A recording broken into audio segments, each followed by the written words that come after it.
오늘은 창세기 50장 15절에서 26절 말씀입니다. 요셉의 형제들이 그들의 아버지가 죽었음을 보고 말하되 요셉이 혹시 우리를 미워하여 우리가 그에게 행한 모든 악을 다 갚지나 아니할까 하고 요셉에게 와서 아버지가 돌아가시기 전에 명령하여 이르시기를 내 형들이 내게 악을 행하였을지라도 이제 바라건대 그들의 허물과 죄를 용서하라 하였나니 당신 아버지의 하나님의 종들인 우리 죄를 이제 용서하소서 라고 말합니다. 이 말을 들은 요셉은 그들이 그에게 하는 말을 들을 때에 울었더라고 합니다. 이 장면은 요셉과 형제들이 그동안 살아왔던 인생을 한마디로 요약해 줍니다. 형제들은 늘 지은 죄를 생각하며 두려워하며 떨며 살았습니다. 야곱이 살아있는 동안에는 자신들이 살아있는 것을 아버지 때문으로 생각하며 늘 아버지 야곱만 죽으면 자신들도 복수당할 거라는 두려움 속에 살았던 것을 알 수 있습니다. 반면 요셉은 그런 형제들 말을 듣고 웁니다. 뒤의 이야기를 들으면 요셉은 이미 모든 것을 다 용서했는데 여전히 그 일로 두려워하며 살아왔던 형들의 인생이 안쓰러워 흘리는 눈물입니다. 그러자 그의 형들은 또 친히 와서 요셉의 앞에 엎드려 이르되 우리는 당신의 종들이니이다 라고 합니다. 형제들은 여전히 요셉의 눈물을 아마도 자기 연민, 그러니까 자신이 당한 일이 너무나 기막혀 우는 것으로 해석한 듯합니다. 이렇게 사람은 자신의 테두리 안에서만 모든 것을 해석하면서 그 안에서 평생을 괴로워하며 두려워하고 삽니다. 이제 요셉이 그들에게 이르되 두려워하지 마소서. 내가 하나님을 대신하리이까. 당신들은 나를 해하려 하였으나 하나님은 그것을 선으로 바꾸사 오늘과 같이 많은 백성의 생명을 구원하게 하시려 하셨나니 당신들은 두려워하지 마소서 라며 오히려 그들을 간곡한 말로 위로합니다. 요셉은 이미 그들을 용서했고 그 모든 일을 하나님의 차원에서 해석하고 있었던 것입니다.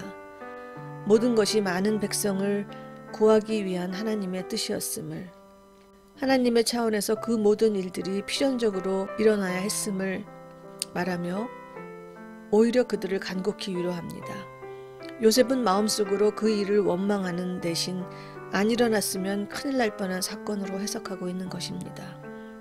이렇게 어떤 차원에서 사느냐에 따라 우리들의 해석은 완전히 정반대가 됩니다. 인간의 차원에서 말도 안 되게 억울한 일도 하나님의 차원에서는 말도 안 되는 축복으로 변하게 됩니다.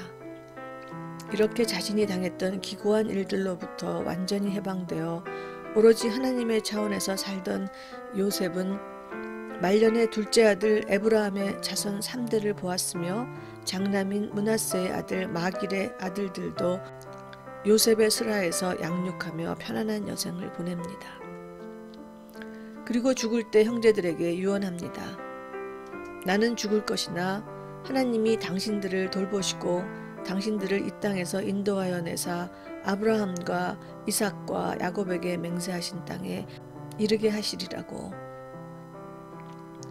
형제들의 생각이 오로지 인간적 복수에만 머물러 평생을 두려움 속에 살았다면 요셉의 생각은 오로지 하나님을 향해 있었음을 알 수 있습니다. 그에게는 오직 자기 민족에 대한 하나님의 돌보심과 자신들의 고향인 가나안 땅으로의 인도만이 평생의 문제였음을 알 수 있습니다. 또 그는 이스라엘 자손에게 맹세시켜 이르기를 하나님이 반드시 당신들을 돌보시리니 당신들은 여기서 내 해골을 메고 올라가겠다 하라고 약속시킵니다. 하나님이 반드시 돌볼 거라는 확신을 가지고 자신의 유골이라도 고향으로 돌아갈 것을 간절히 바라는 마음입니다. 우리가 어떤 차원에 사느냐에 따라 우리가 겪었던 혹은 겪고 있는 또 앞으로 겪을 모든 일들에 대한 해석이 달라지고 그 해석에 따른 우리들의 반응도 달라집니다. 우린 평생을 두려움과 걱정, 근심 속에 살 수도 있고 평생을 믿음과 소망 속에 살 수도 있습니다. 하나님의 차원에서 모든 일들은 설사 그 안에서 내가 희생자 역할을 했다고 해도 늘 선을 위해 필연적으로 있어야 할 일이니까요. 그러니 하나님의 차원에서 생각하며 사는 것만이 모든 복잡한 문제들을 푸는 열쇠가 됩니다.